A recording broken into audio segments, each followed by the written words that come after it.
अस्सलामु अलैकुम रहमतुल्लाहि व बरकातुहू।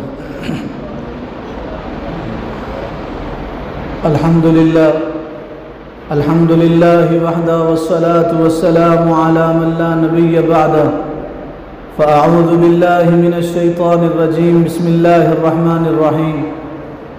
या अय्युहल्लज़ीना आमनू अन तुअद्दुल अमानाति इला अहलिहा व क़ाला अन्नबिय्यु सल्लल्लाहु अलैहि वसल्लम इज़ा वुस्सिदल अम्रु इला गैरि अहलिही फंतज़िरिस्साअ औ कमा क़ाल अलैहिस्सलातु वस्सलाम। अल्लाह ताला ने बेइंतहा करम का, मोहब्बत का, शफ़क़त का, इनायत का मामला किया। जुमा की इन मुबारक घड़ियों में अपने पाक बारगाह में हाज़िरी की तौफ़ीक़ अता फ़रमाई। दुआ कीजिए अल्लाह ताला हम सब के हाज़िर होने को, जमा होने को, मिल बैठने को, सुनने सुनाने को कबूल फरमा लें। और दुआ कीजिए जुमा की इन घड़ियों को अल्लाह हम सब के लिए मग़फ़िरत की और मकबूलियत की घड़ियाँ बना दे। इस वक्त हमारी रियासत कर्नाटक में इलेक्शन का बगल बजाया जा चुका है और 10 तारीख को वोटिंग की तारीख़ तय की गई है। इस वक्त पूरी रियासत में हंगामे हैं, शोर है, जलसे हैं, जुलूस है।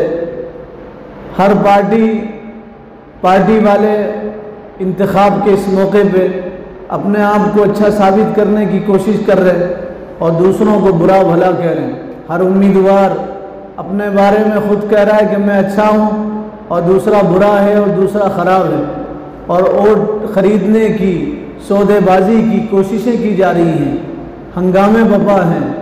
इस वक्त मुसलमानों को होश के नाखून लेना चाहिए और इंतहाई अक्लमंदी और दानिशमंदी से काम करना चाहिए। इस्लाम ख़ुद को उम्मीदवार खड़ा करने से मना करता है। इस्लाम इजाज़त नहीं देता कि आप लोगों से कहो मेरे हक़ में वोट करो या मुझे जिताओ, या लोगों से कहो कि मैं इलेक्शन में ठहरा हुआ हूँ, आप मेरे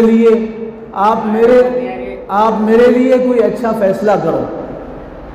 इस्लाम इसकी इजाज़त नहीं देता। रसूलुल्लाह सल्लल्लाहु अलैहि वसल्लम ने मना फरमाया कि तुम किसी ओहदे के दावा करो। हुजूर ने मना किया कि तुम किसी ओहदे की तलब करो और ख्वाहिश रखो किसी ओहदे की। रसूलुल्लाह सल्लल्लाहु अलैहि वसल्लम ने मना किया। एक सहाबी हुजूर की खिदमत में हाजिर हुए। उन्होंने कहा अल्लाह के नबी। एक सहाबी हुजूर की खिदमत में हाजिर हुए। उन्होंने कहा अल्लाह के नबी, मुझे कुछ ओहदा इनायत कीजिए, मरहमत कीजिए, कुछ ओहदा मुझे दे दीजिए। तो आप सल्लल्लाहु अलैहि वसल्लम ने ज़ाहिर में उनसे कहा, क़ियामत तक के तमाम मुसलमानों से कहा। हुजूर ने फरमाया, देखो जब तुम कोई ओहदा तलब करोगे और तुम्हें कोई ओहदा मिल जाएगा, तलब के बाद मिलेगा, तो उसमें अल्लाह की मदद नहीं होगी, और बग़ैर तलब के कोई ओहदा तुम्हें मिलेगा तो उसके साथ अल्लाह की मदद होगी। ओहदा तलब करने को इस्लाम मना करता है। इस्लाम मना करता है। चाहिए तो ये कि लोग तुम्हारा इंतखाब करें, लोग तुम्हें चाहें, लोग तुम्हें आगे बढ़ाएं, लोग तुम्हें ओहदे की पेशकश करें, लोग तुम्हें कुर्सी पे बिठाएं। आम लोग अवाम तुम्हें कुर्सी पे बिठाएं, लोग तुम्हारा इंतखाब करें। न ये कि तुम अपने आप को अच्छा साबित करने की कोशिश करो, और न ये कि तुम लोगों में जाके ये कहो मैं अच्छा हूँ और मुझे जिताओ और मुझे ओहदा और मनसब अता करो। इस्लाम इससे मना करता है। इस्लाम में इसकी कोई गुंजाइश नहीं है। और रसूलुल्लाह सल्लल्लाहु अलैहि वसल्लम ने इससे मना फरमाया। हुजूर ने, कायनात के सरदार ने इससे मना फरमाया। रसूलुल्लाह सल्लल्लाहु अलैहि वसल्लम ने ओहदे की तलब करने से रसूलुल्लाह सल्लल्लाहु अलैहि वसल्लम ने मना किया है। लेकिन चूँकि अगर आदमी ओहदे की तलब नहीं करेगा, इन हालात में इंतखाबात में खड़ा नहीं होगा, तो पूरे के पूरे बुरे लोग आ जाएंगे और पूरे के पूरे लोग बदतीनत लोग आ जाएंगे। इसलिए कुछ लोग खड़े हो जाते हैं, लेकिन उसमें दूसरों को बुरा कहना और अपने आप को अच्छा साबित नहीं करना है।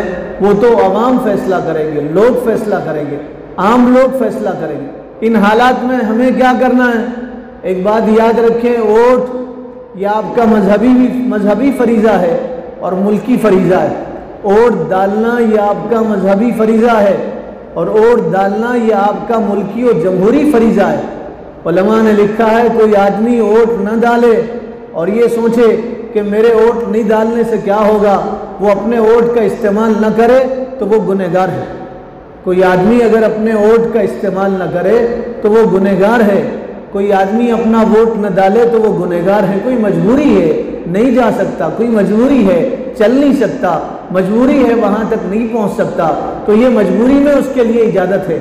मजबूरी नहीं है तो उसको वोट डालना चाहिए। बहुत सारे लोग ये समझते हैं कि वोट डालना ये तो सियासी बात है, हम सियासत से हमारा क्या ताल्लुक़ है, हम सियासत से अलग हैं। याद रखिए, वोट डालना आपका मजहबी फरीज़ा है, वोट डालना आपका मुल्की फरीज़ा है। जमहूरियत में आपके लिए हक़ है कि आप अपने वोट का इस्तेमाल करें। अगर कोई आदमी वोट का इस्तेमाल नहीं करता, वोट नहीं डालता, तो आदमी गुनहगार होता है। वोट ये अमानत है, वोट डालना ये अमानत है, अमानत। कुरान में अल्लाह ताला ने फरमाया अमानतें उनके अहल तक पहुँचाओ, अमानतें उनके अहल तक पहुँचाओ, जो हकदार है उन तक अमानत पहुँचाओ। कोई आदमी किसी से पैसे लेके वोट डालता है, कोई आदमी अपने महल्ले का समझ के वोट डालता है, रिश्तेदारी की बुनियाद पर वोट डालता है, तो ये अमानत में खियानत करने वाला है। हुजूर ने फरमाया 3 चीज़ें मुनाफिक की पहचान है, 3 अलामतें मुनाफिक की, 3 अलामतें हैं। फरमाया इज़ा हद्दस कज़िबा, बात करे तो झूठ बोले, जब भी कोई बात करे तो झूठ बोले, ये मुनाफिक की बड़ी अलामत है। झूठ बोलना मुनाफिक की अलामत है। आज कितने लोग झूठ बोल रहे हैं, इन हालात में आप देखिए, हर स्टेज पे ठहर के लोग झूठ बोल रहे हैं, गलियों में झूठ बोल रहे हैं, मस्जिदों में लोग झूठ बोल रहे हैं, अपनों के साथ लोग झूठ बोल रहे हैं, गैरों के साथ लोग झूठ बोल रहे हैं, छोटे झूठ बोल रहे हैं, बड़े झूठ बोल रहे हैं, मर्द औरतें सब झूठ बोल रहे हैं। झूठ बोलना ये मुनाफिक की अलामत है। हुजूर ने फरमाया कोई आदमी झूठ बोलता है तो वो अल्लाह के रजिस्टर में झूठा लिखा जाता है, फरिश्तों के दरमियान झूठे के नाम से मशहूर हो जाता है। और कोई आदमी सच बोलता है तो सच बोलने की वजह से वो अल्लाह के यहाँ सच्चा लिखा जाता है और फरिश्ते उसको सच्चे के नाम से पुकारते हैं। हुजूर ने फरमाया जब कोई आदमी झूठ बोलता है तो कई मील दूर तक फरिश्ते उससे दूर चले जाते हैं, कई मील दूर फरिश्ते उससे दूर चले जाते हैं और उसके करीब नहीं आते। हुजूर ने फरमाया झूठ रोज़ी को घटा देता है, झूठ रोज़ी को घटा देते हैं। झूठ से आदमी के चेहरे पे बेगैरती के निशान पड़ जाते हैं। झूठ बोलने से आदमी जहन्नम के करीब पहुंचता है और जन्नत से दूर चला जाता है। आदमी झूठ बोलने से अल्लाह की नज़र से गिर जाता है। झूठ बोलना मुनाफिक की अलामत है, मोमिन की अलामत नहीं है। मोमिन जब भी बोलता है सच बोलता है, मोमिन हक बोलता है, जालिम बादशाह के पास भी हक बोलता है। मोमिन मौत से नहीं डरता, कटने से नहीं डरता, मरने से नहीं डरता। मोमिन अपने आप को नुकसान पहुंचाने से नहीं घबराता। मोमिन तो हर हाल में सच बोलता है, झूठ नहीं बोलता। मुनाफिक की पहली अलामत हुजूर ने फरमाया बात करे तो झूठ बोले, और दूसरी अलामत हुजूर ने फरमाया बात करे तो गाली गलौज करे, झगड़ा करे तो गाली गलौज करे। इदा खासमा फजरा, बात करे तो गाली गलौज करे, अपनी बात का आगाज गाली से करे। गाली देना बुरी बात है, गाली देने से बंदा अल्लाह की नज़र से गिर जाता है। दूसरों को गाली देने वाला खुद अपने माँ बाप को गाली देने वाला है। हुजूर ने फरमाया तुम अपने माँ बाप को गाली मत दो। सहाबा ने कहा अल्लाह के नबी कौन अपने माँ बाप को गाली देता है? रसूलुल्लाह ने फरमाया तुम दूसरों के माँ बाप को गाली दोगे तो दूसरे तुम्हारे माँ बाप को गाली देंगे। तो दूसरों को गाली देना गोया अपने माँ बाप को गाली देना है और अपने माँ बाप को बुरा भला कहना है। मुनाफिक की दूसरी अलामत रसूलुल्लाह ने फरमाया मुनाफिक जब भी बोलता है तो मुनाफिक झूठ बोलता है, मुनाफिक झूठ बोलता है। मुनाफिक झगड़ा करता है तो गाली गलौज करता है। फिर रसूलुल्लाह सल्लल्लाहु अलैहि वसल्लम ने फरमाया मुनाफिक अमानत में खियानत करता है। इज़ा तुमिना खाना, अमानत में खियानत करता है। अमानत में खियानत ये मुनाफिक की अलामत है, मोमिन की अलामत नहीं है। वोट ये अमानत है आपके पास, अल्लाह के हशर में आपको जवाब देना है।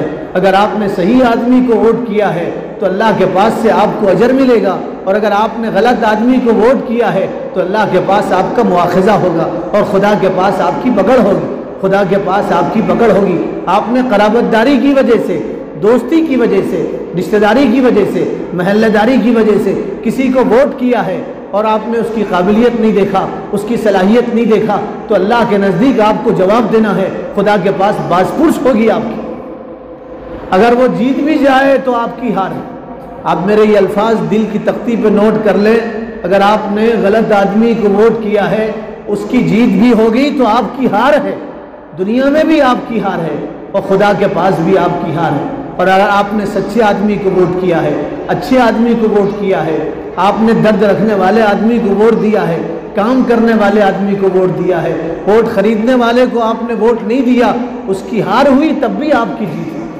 आपको दुनिया में अजर मिलेगा, अल्लाह के पास आपको नेकियां मिलेगी। वोट अमानत है, अमानत। मोमिन अमानत में खियानत नहीं करता, अमानत में खियानत मुनाफिक करता है। इसलिए रसूलुल्लाह ने फरमाया क़यामत के करीब अमानतें उठ जाएंगी। पूरे महल्ले में, पूरे गांव में, पूरे शहर में एक आदमी भी अमानतदार नहीं होगा। एक आदमी अमानतदार होगा तो लोग कहेंगे देखो ये अमानतदार है। हुजूर ने फरमाया हकीकत में वो भी अमानतदार नहीं होगा। हकीकत में हुजूर ने फरमाया वो भी अमानतदार नहीं होगा। लोगों में मशहूर हो जाएगा अमानतदार के नाम से, वो भी अमानतदार नहीं होगा। लोग कैसे अमानतों का पास और लिहाज रखते थे, आप अंदाज़ा लगाइए। मुबारक एक बहुत बड़े बुजुर्ग गुजरे हैं। मुबारक एक बाग में काम करते थे। मुबारक एक बाग में काम करते थे। मुबारक एक बाग में काम करते थे। एक दिन बाग का मालिक आया और बाग के मालिक को प्यास लगी थी, शिद्दत की प्यास लगी थी। बाग के मालिक ने कहा एक अनार निचोड़ के लाओ। अनार का बाग था। बाग के मालिक ने कहा अनार निचोड़ के लाओ। तो वो गए मुबारक और अनार निचोड़ के लाए और बाग के मालिक को दिया। उसका जूस बना के, असीर बना के बाग के मालिक को दिया और बाग के मालिक से कहा इसे पी जाइए। बाग के मालिक ने पिया तो नाराज़ हो गया, कहने लगा मुबारक ये अनार तो खट्टा था और इसका जूस और इसका असीर ये खट्टा था, मीठा अनार तोड़ के लाओ। मुबारक गए, फिर दूसरा अनार तोड़ के लाए, उसका जूस बनाया, उसको निचोड़ा और बाग के मालिक को दिया, अपने आका को दिया। आका ने पहला घूंट पिया और पी के कहा मुबारक तुम कैसे आदमी हो, तुम्हें तमीज़ नहीं है और तुम्हें फ़र्क नहीं मालूम किस दरख्त का अनार खट्टा है और किस दरख्त का अनार मीठा है। तुम इतने बरसों से हमारे बाग में काम करते हो और तुम्हें आज तक कोई तमीज़ नहीं आई, जाओ जाके मीठा अनार तोड़ के लाओ। मुबारक गए, फिर एक अनार तोड़ के लाए, उसको निचोड़ा, बादशाह को दिया, उसका पानी और उसका जूस, उसका पानी और उसका जूस उसने पिया और पी के फिर वो नाराज़ हुआ और कहने लगा मुबारक तुम कैसे आदमी हो। 3 मरतबा अनार तोड़ के लाए, तीनों मरतबा खट्टा अनार तोड़ के लाए, मीठा अनार तोड़ के नहीं ला सकते थे। तो मुबारक की नज़रें नीचे झुकी हुई थी। मुबारक ने अपनी आंखों को उठाया और अपने आका को देखा अदब से और मोहब्बत से और देख के कहा बादशाह सलामत, आपने मुझे बाग की रखवाली के लिए रखा है, बाग में काम के लिए रखा है, बाग का अनार चखने के लिए नहीं रखा। मैंने आज तक आपके बाग का अनार नहीं खाया। क्या अमानतदारी थी। बाज़ लोगों ने लिखा है, मौर्रिखीन ने, 17 साल से बाग में काम करते थे। 17 साल से उन्होंने बगैर मालिक की इजाज़त के अनार नहीं चखा, खाया नहीं। चखना तो दूर की बात, खाना तो दूर की बात है, चखा नहीं। 17 साल में कभी अनार नहीं चखे। ये मोमिन अमानत में खियानत नहीं करता। आज हम अमानतों में खियानत करते हैं। अमानत का क्या माना है? अमानत का माना सिर्फ ये नहीं है कोई आदमी आपके पास पैसा रखे आप उसमें खियानत न करो, कोई आदमी आपके पास घर रखे आप उसमें खियानत न करो। अमानत का मफहूम बहुत वसी है। अमानत का मफहूम बहुत वसी है। सबसे बड़ा मफहूम अमानत का ये है तुम खुद अल्लाह की अमानत हो रूए ज़मीन, तुम खुद अल्लाह की अमानत हो आसमान के नीचे, तुम कायनात में अल्लाह की अमानत हो, तुम ज़मीन पे अल्लाह की अमानत हो। अल्लाह ताला ने तुम्हें अमानत दे के भेजा है। तुम सर के बालों से पैर के नाखून तक अल्लाह की अमानत हो। इसीलिए अल्लाह ताला ने कुरान में फरमाया इन्ना समा वल बसरा वल फुआदा कुल्लु उलाइका कान अन्हु मसऊला। तुमसे तुम्हारे बारे में पूछा जाएगा, तुम्हारी आंख के बारे में पूछा जाएगा, तुम्हारे हाथ के बारे में पूछा जाएगा, तुम्हारे पैर के बारे में पूछा जाएगा, तुम्हारे दिल के बारे में तुमसे पूछा जाएगा। कल हशर के मैदान में तुम्हारे मुंह पे मोहर मार दी जाएगी। अल-यौम नख्तिमु अला अफ़वाहिहिम, सूरह यासीन में अल्लाह ताला ने इरशाद फरमाया। सूरह यासीन पढ़ो तो पता चलेगा, मगर हम सूरह यासीन नहीं पढ़ते। हुजूर ने फरमाया सूरह यासीन जिस मकसद के लिए पढ़ी जाएगी अल्लाह ताला उस मकसद में कामयाबी अता करेंगे। आप इम्तिहान में, एग्ज़ाम में कामयाब होना चाहते हैं, सूरह यासीन पढ़ो, उस मकसद के लिए अल्लाह कामयाबी अता करेंगे। बीमार हैं, सूरह यासीन पढ़ो, अल्लाह शिफा अता करेंगे। मकरूज़ हैं, सूरह यासीन पढ़ो, अल्लाह ताला कर्ज से आपको नजात अता फरमाएंगे। जिस मकसद के लिए सूरह यासीन पढ़ी जाएगी अल्लाह ताला उस मकसद में कामयाबी अता करें। हुजूर ने फरमाया, मेरी तमन्ना है हर मुसलमान के दिल में सूरह यासीन। सूरह यासीन कुरान का दिल है, कुरान का दिल है सूरह यासीन। हुजूर ने फरमाया, मेरी तमन्ना है हर मुसलमान के दिल में सूरह यासीन। सब याद है, सूरह यासीन याद नहीं, अपने बच्चों को सूरह यासीन याद दिलाओ। आयतुल कुर्सी अपने बच्चों को याद दिलाओ, सूरह यासीन याद दिलाओ।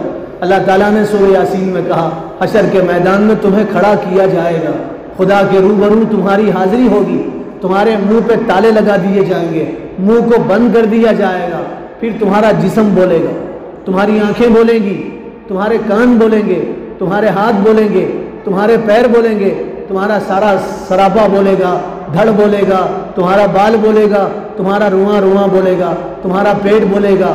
कल क़यामत के दिन तुम्हारा जिस्म तुम्हारे खिलाफ गवाही देगा।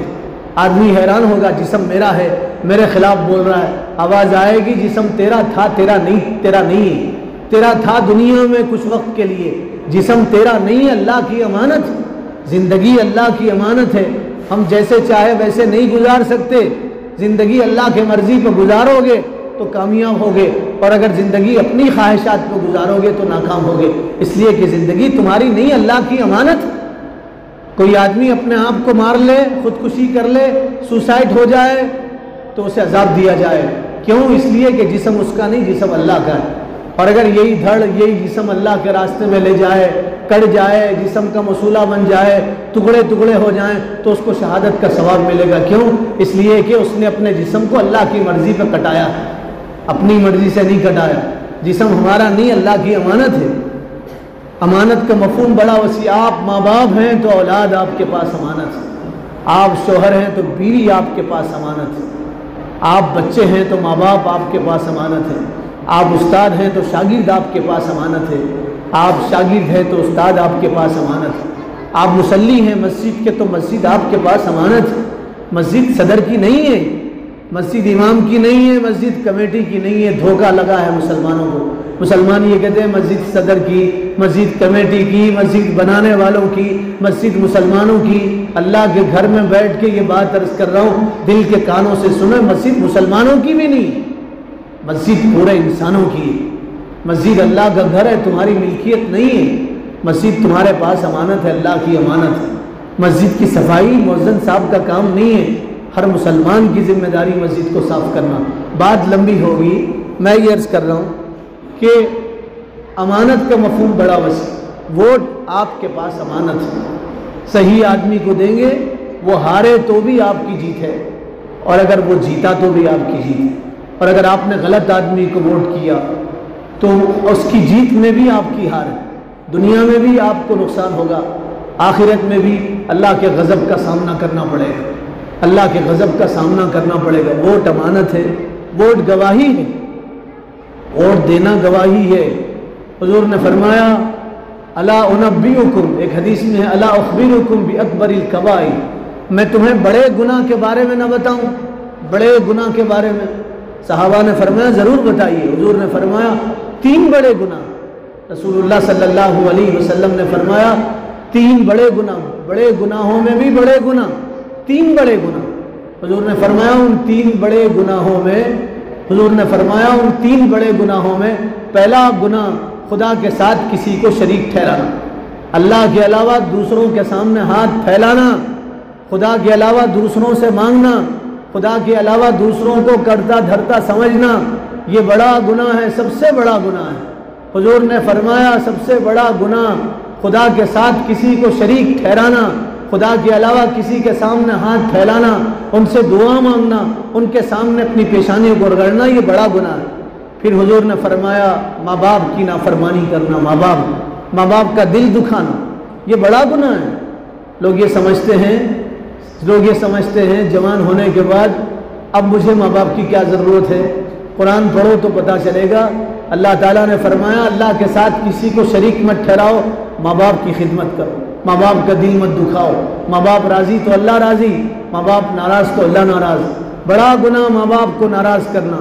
सीना चौड़ा होने के बाद लोग अपने माँ बाप को भूल जाते हैं। कुछ दौलत हाथ आने के बाद बाप के सामने ऊंची आवाज़ से बात करते हैं, माँ को नीचा दिखाने लगते हैं। ये चीज़ें अल्लाह को नाराज़ करने के लिए काफ़ी है। माँ बाप नाराज़ तो अल्लाह नाराज़, माँ बाप राज़ी तो अल्लाह राज़ी।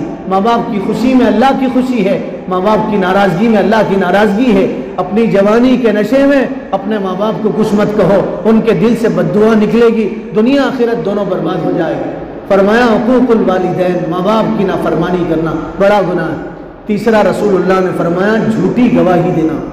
झूठी गवाही का क्या मतलब है? एक आदमी सच्चा है, अच्छा आदमी है, अमानतदार आदमी है, सेकुलर आदमी है, आप उसे वोट नहीं कर रहे, आप ऐसे आदमी को वोट कर रहे जो बदमाश है। बदमाश तो सब हैं, जितने इलेक्शन में ठहरे हुए सब बदमाश, जितने इलेक्शन में ठहरे हुए, आप मेरी बात नोट कर लीजिए, जितने ठहरे हुए सब बदमाश हैं। इतना है कि कोई ज़्यादा बदमाश है, कोई कम बदमाश है। और कायदा है, दो परेशानियां आपके पास आ रही, दो चीज़ों को आपको एक्सेप्ट करना है, कबूल करना है। तो जो हल्की परेशानी है आप उसको कबूल करेंगे, बड़ी परेशानी से आप बचेंगे। एक रास्ता है जो दुश्वारियों का रास्ता है, तकलीफ़ों का, एक आसानी का रास्ता, उसमें थोड़ी तकलीफ़ है, तो जिसमें थोड़ी तकलीफ़ है आप उस रास्ते से गुजरेंगे, जिसमें ज़्यादा तकलीफ़ है आप उस रास्ते से बचेंगे। सब पहले लोग कहते थे, जाहिल लोग इलेक्शन में ठहरते, अंगूठा बहादुर लोग इलेक्शन में ठहरते, जिनको पढ़ना लिखना नहीं आता ऐसे लोग इलेक्शन में ठहरते। लेकिन अब कैसे लोग ठहरते? नामजद मुजरिम लोग इलेक्शन में ठहरते। पहले ये पुलिस से भागते फिरते थे, पुलिस इनका पीछा करती थी, वैसे लोग इलेक्शन में ठहरते हैं। अब ऐसे लोग इलेक्शन में ठहरते हैं, पुलिस अब इनके पीछे पीछे चलती है।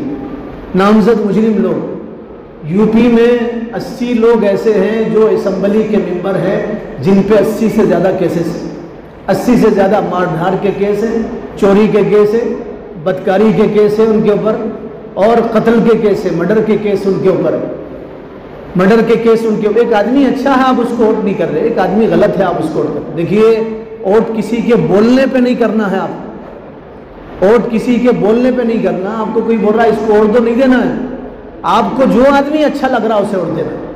जो आदमी अच्छा है आपकी नज़रों में, हर आदमी के सोचने का मेयार अलग अलग है, हर आदमी के सोचने का मेयार अलग अलग है। जो आदमी आपकी सोच में अच्छा है, आपकी फिक्रों में अच्छा है, दिल में अच्छा है, जो आदमी काम का है आपके नज़दीक, आप उसको वोट करेंगे तो ये सच्ची गवाही होगी।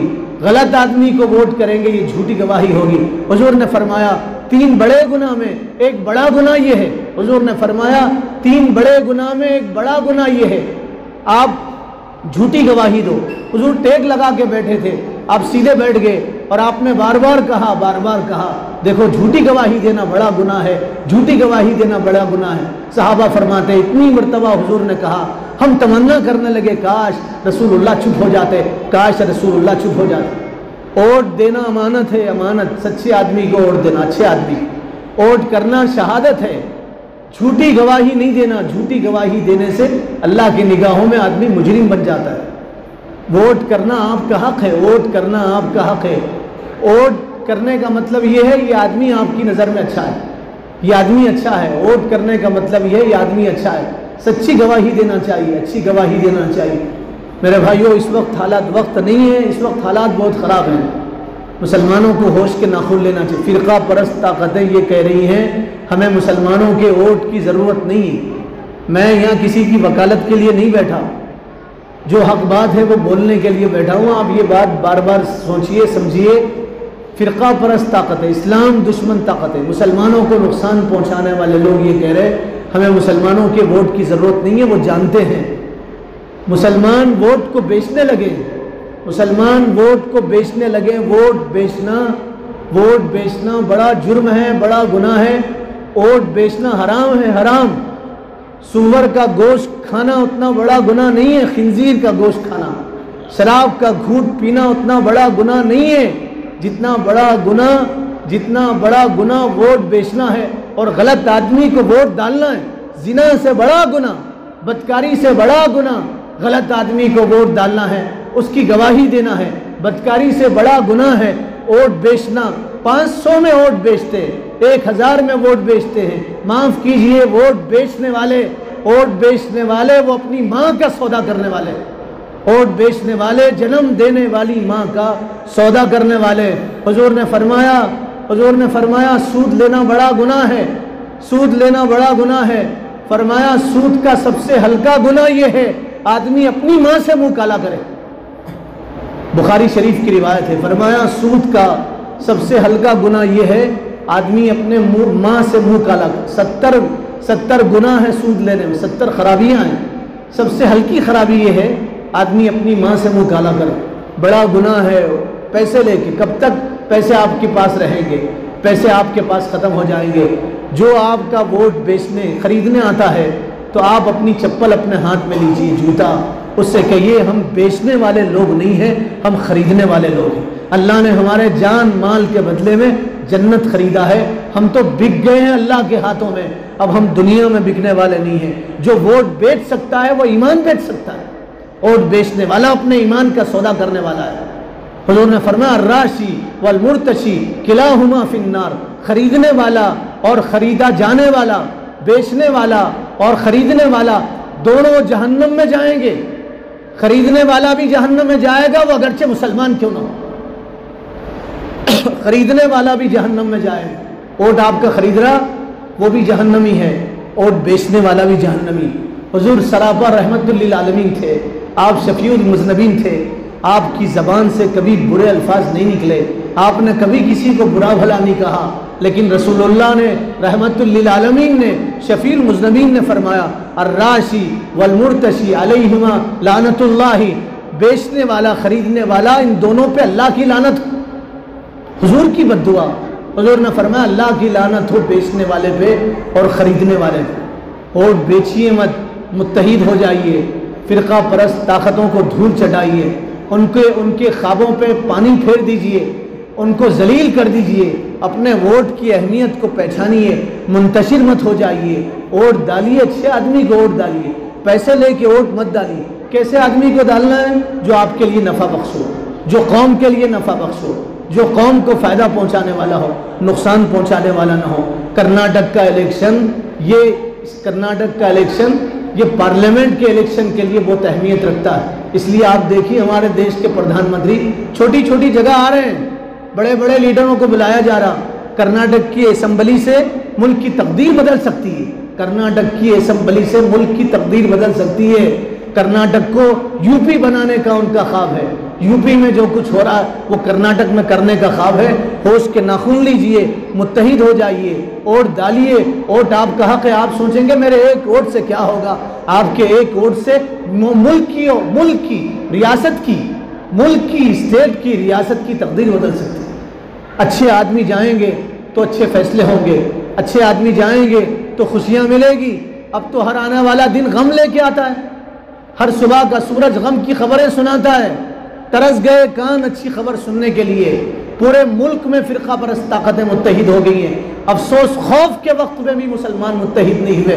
डर के वक्त भेड़ और बकरी एक जगह जमा हो जाते हैं, जंगल में जाके देखिए। मगर क्या कहे मुसलमानों को, खौफ के वक्त भी मुसलमान मुत्तहिद नहीं हुए। आपकी अजानें महफूज नहीं हैं, आपकी मस्जिदें महफूज नहीं हैं, आपकी बेटियां महफूज नहीं हैं, आपका वोट महफूज नहीं है, आपकी शहरियत महफूज नहीं है। इन हालतों में भी अगर आपको होश नहीं आएगा तो कब होश आएगा? अब नहीं संभलोगे मेरे भाइयों, फिर आइंदा मुल्क में संभलने का कोई मौका नहीं मिलेगा। अब नहीं जागोगे फिर मुल्क में कोई जगाने वाला नहीं होगा। इसलिए होश के नाखून लो, अपने भाइयों से कहो वोट डालो। मैं तो कहता हूँ 10 तारीख को सुबह फजर की नमाज पढ़िए, रोज़ाना फजर की नमाज पढ़िए। 10 तारीख को पहले पहुँचिए फजर की नमाज में, नमाज पढ़िए, सूरह यासीन पढ़िए, अल्लाह से दुआ कीजिए और यूँ कहिए या अल्लाह आज एक अमानत के हक़ अदा करने का वक्त है। या अल्लाह मैं आज गवाही देने जा रहा हूँ। या अल्लाह सच्चे आदमी को मैं गवाही दूँ। या अल्लाह मैं बिकाऊ नहीं हूँ, मैं तेरा बंदा हूँ, मैं रसूलुल्लाह का उम्मती हूँ, मैं बिक नहीं सकता। या अल्लाह मैं सच्चे आदमी को वोट डालने जा रहा हूँ। तो मेरी मदद फरमा।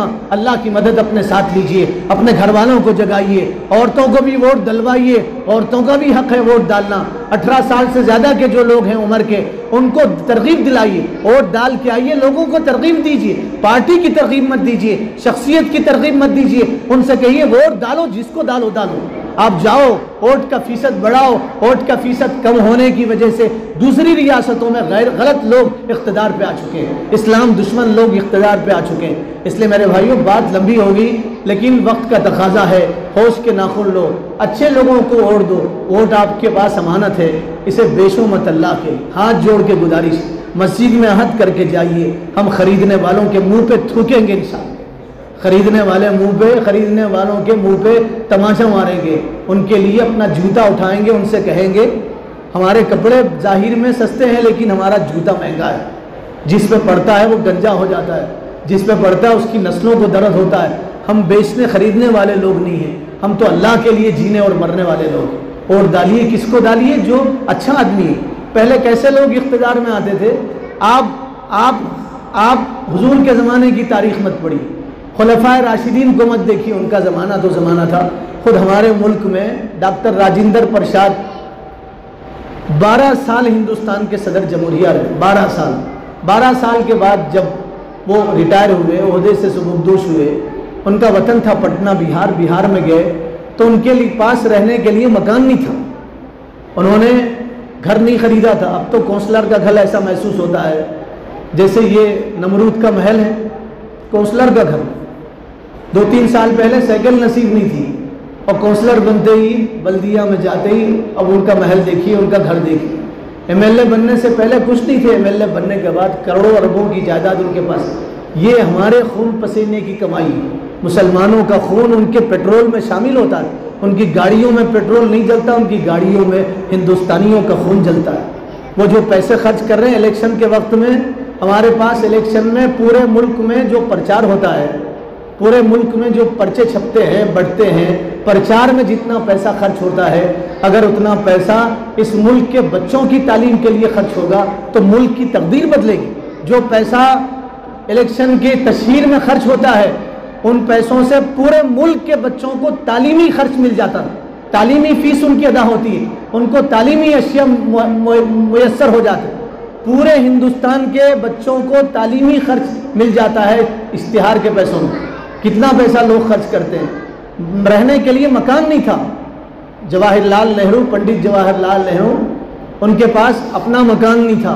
वो दारुल मुसन्निफीन के मेंबर थे। जब वो रिटायर हो गए तो लोग उनके पास गए, मेंबरशिप लेने के लिए 500 रुपये थी, तो कहने लगे मेरे पास इतने पैसे नहीं है, जब आ जाएंगे मैं आपको पैसा दूंगा। वक्त का वजीर आजम था, 500 रुपये उसके पास नहीं थे। अच्छे लोग, जो लोगों की खिदमत करने वाले हैं, जिनके पास खिदमत का जज्बा हो, उनको वोट दीजिए। दुआ कीजिए अल्लाह अमल की तौफीक अता फरमाए। दुआ कीजिए अल्लाह मुसलमानों के लिए खैर और बेहतरी का मामला करे। अल्लाह अमल की